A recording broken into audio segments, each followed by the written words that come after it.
muddooyinkii ugu dambaysay saameyn weyn ku yeeshay baraha bulshada ku kulanto saddex alifle ka tirsan ciidanka booliska Soomaaliland oo haweeney dadkuna ay u fasirteen inay tahay ardayad dariiqa maraysa ugu gacan qaaday mid ka mid ah shaariciyada magaalada Hargeysa. intaasi kadib waxaa saddex aliflahaasi si rasmi ah looga saaray ciidanka booliska Soomaaliland iyadoona gabi ahaanba askarigaasi shaqadiisii laga ruqseeyay. haddaba Marwey Farax oo ah gabadha uu askarigaasi shaarica ku dilayay ayaan booqday sheekadani ayaana dhex martay. daawadayaal hadda waxa barbarkayga fadhida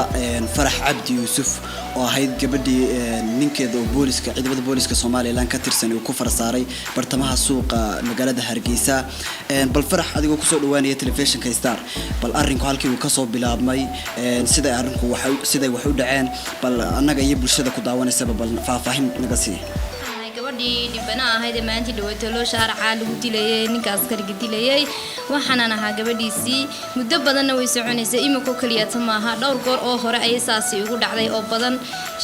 ilaahay iyo bini'aadankiisa waa ogayn dawladun baan ogayn imika ay haatana way ka fashilantay maxkamad ayo arrinkay ku jiray maxkamad baan ku jirnay maxkamadii baan ka soo wada baxnay markaan maxkamadii ka soo wada baxnay ninkii soo daba galay gaari buu watay gaariga taliyuhu watay markii soo daba gaanu bas baan soo raacay markaan baskii soo raacay ayaan ka digay baskii markaan ka digay ayaan dukaan yar saa ugu talaabay dukaankii aan saa isku hortaagay oo dadkii salaamaya ayuu gaariga tulaamada qarkeeda soo dhigtay igu soo dagay kadib uu igu soo talaabsaday igamabuu hadlin halka tukunbuu qabtay markii qabtayna wuu jiido gaariga agtiisii wigay qalbigu uri gaarigan ma galaya baan ku uri waan isla xarbinay meel baan dibadna cuskaday gaarigu wuxuu sir qasab ku gali qasabana ku gali waayeen uu idilo babtiga saaray been buu samaystay wuxuu way gacan horeysay ilaahay iyo umadiisa way marqaato way taagnaan goobta gacan kaga maan horeyn mana anagu daadaasan isaga ayaa soo doontay aftuway qasbayo dilayay qasab igu raacna way ahayd waagi bariya guud dirayska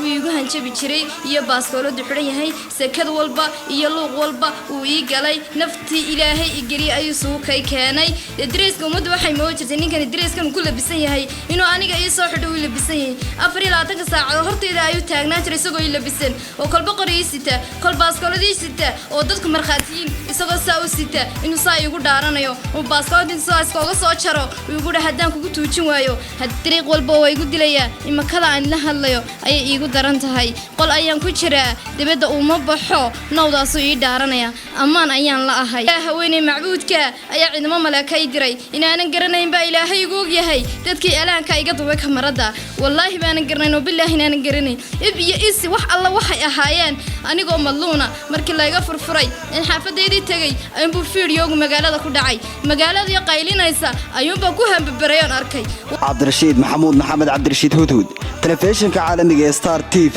magaalada Hargeysa.